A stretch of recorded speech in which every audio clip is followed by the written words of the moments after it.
It's a show. It's a podcast show. Welcome to the Julie Cross Podcast Show. Empowering, energising and entertaining. Hello, welcome back. Julie Cross here. Thanks for joining me. You know, today that I wanted to talk about, well, it's about service, but it's about you and what you give every day with your interaction with your clients, your customers, your teams, your leaders and leaders with their staff, and the difference that it all makes.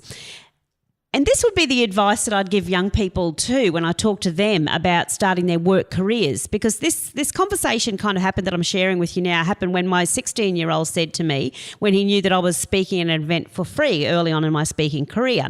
And he said to me, "Why would you do that if you're not getting paid for it?" And I thought, "Oh, Jacko, thanks for asking. I'm glad you asked." And then I went on to explain the laws of as you sow, so shall you reap. You see, I don't disagree with all of the laws around employees being respected and looked after, etc. And of course we've got to do that, and they deserve their breaks and they deserve to be treated with respect, and we need to make sure that that's happening.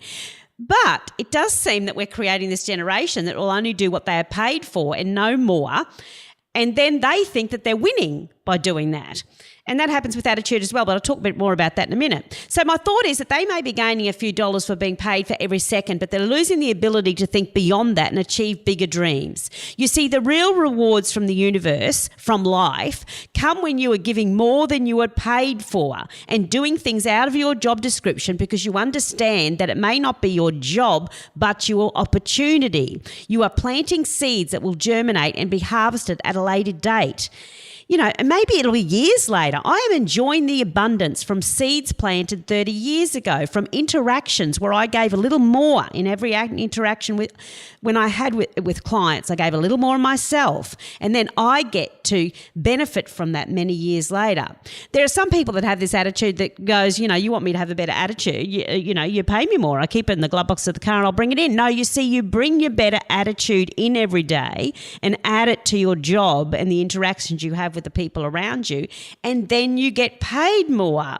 Because you see, it's over this edge of understanding when you get this, that when you do more than you're paid for, one day you'll be paid for more than you do. And that is where the real dreams are made and big rewards are found.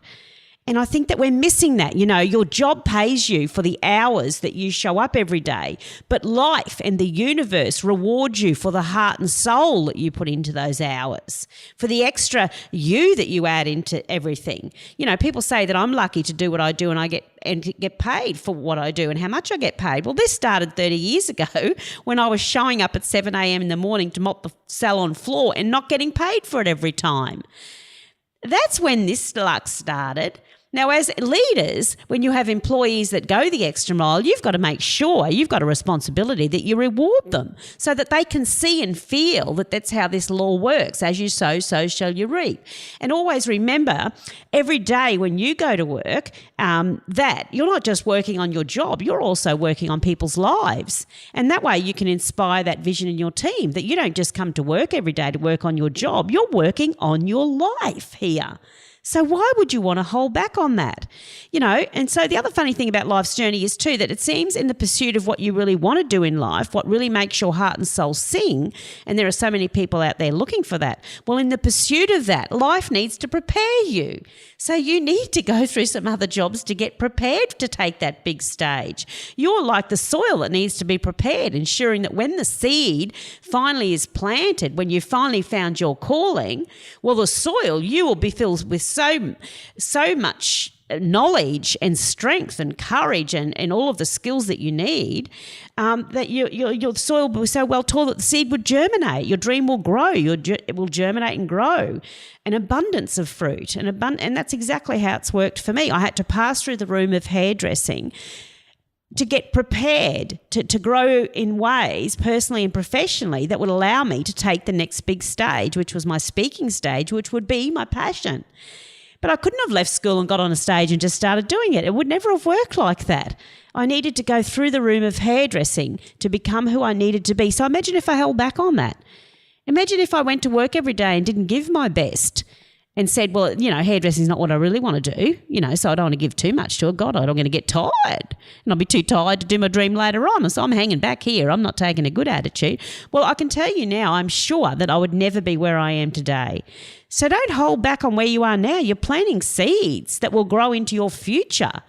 So you want to make sure you're giving your best every day in every interaction, wherever you are choosing to be, because you chose to be there. So prepare the soil, sow those seeds and reap the rewards, because that's exactly what you deserve. Love to hear your thoughts about this show, or if there is something that you would love discussed on the Julie Cross podcast show, then please head over to iTunes and leave a review. Love to hear from you.